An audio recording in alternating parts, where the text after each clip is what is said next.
Hey guys, today I'm going to show you how to remove the speed display from cards. What we have to do is just one click of a button.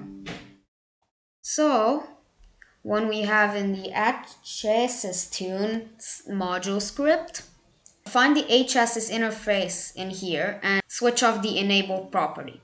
Oh, and shout out to Rob Wigley for subscribing to my channel. I also forgot to tell you that you also have to make your subscriptions public. Otherwise, I won't know who I should shout out, even if you did subscribe. So, now with that disabled, let's test it out. So, now that we're in here, let's jump in